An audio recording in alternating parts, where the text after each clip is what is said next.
ఆ ఒక్క మాటతో 2 చేతుల్లో 2 బ్యాగులు పట్టేసుకొని వెళ్ళిపోతున్నారందరూ.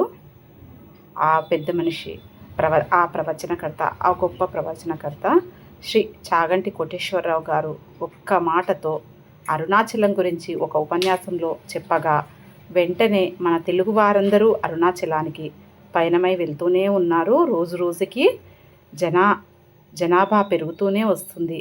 భక్తుల కోరికలను ఈడేర్చే స్వామిగా ఆ అరుణాచల స్వామి మనకు ఇప్పుడిప్పుడే ఒక 2 సంవత్సరాల నుంచి దాదాపుగా చాలా జనాదరణ పొందుతూ, అదేవిధంగా సినీ ప్రముఖులు రజనీకాంత్ గారు, వెంకటేష్ గారు, ఇలా ప్రముఖ సెలబ్రిటీస్, అదేవిధంగా చాలామంది యూట్యూబర్స్ అరుణాచలం గురించి వీడియోలు, షార్ట్స్ చేయడం వల్ల ఈ అరుణాచల క్షేత్రానికి చాలా పెద్ద సంఖ్యలో పౌర్ణమి రోజైతేనేమి, మామూలు రోజుల్లోనైతేనేమి చాలా విరివిగా భక్తుల సంఖ్య పెరుగుతూ వస్తోందండి.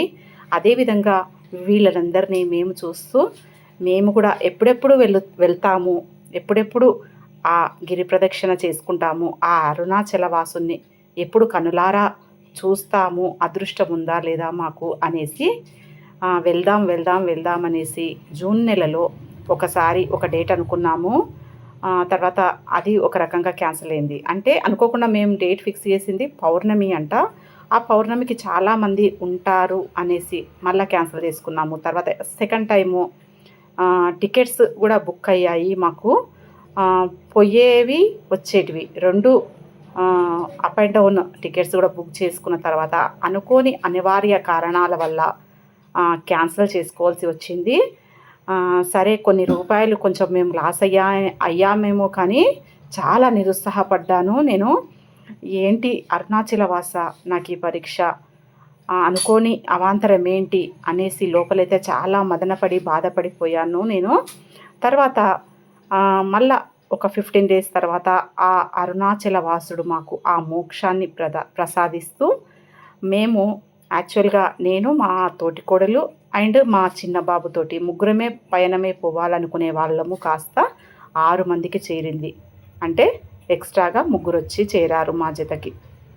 మా బావగారు, మా తోటికోడలు గారి కూతురు, అదేవిధంగా మా మేనకోడలు అంటే మా ఆడపడుచు వాళ్ళ కూతురు. ఈ విధంగా 6 మంది, ముగ్గురం అనుకొని వెళ్ళాల్సిన ప్రయాణము 6 మందితో సిద్ధమై టికెట్స్ బుక్ అయ్యాయి.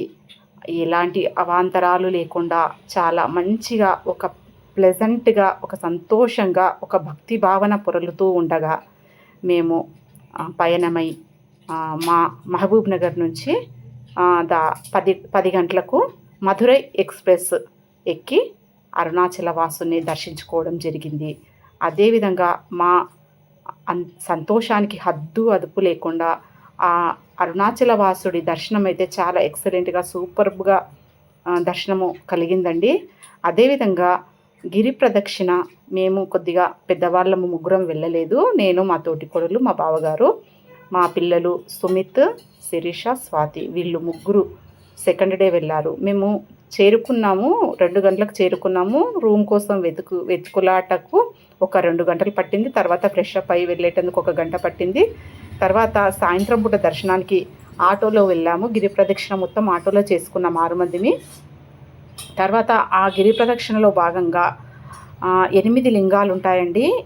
నైరుతి లింగము, ఆగ్నేయ లింగము, వాయులింగము, యమలింగము, ఈశాన్య లింగము, ఇలా కుబేరలింగము, యమలింగము, ఇలా 8 రకాల మంది దేవతలు ప్రతిష్ఠించిన లింగాలను దర్శించుకుంటూ గిరి ప్రదక్షిణ కొనసాగించాము. అదేవిధంగా పచ్చలమ్మ గుడికి వెళ్ళాము. పచ్చలమ్మ ఇదేనండి అమ్మవారు, గ్రామ దేవతనంట. చాలా ఎక్సలెంట్గా ఉంది ఈ గుడి కూడా. ఎన్ని రకాల గుడులు, గోపురాలు ఉన్నాయంటే ఒక 10 ఇండ్లకు ఒక గుడి, ఒక 10 ఇండ్లకు ఒక గుడి.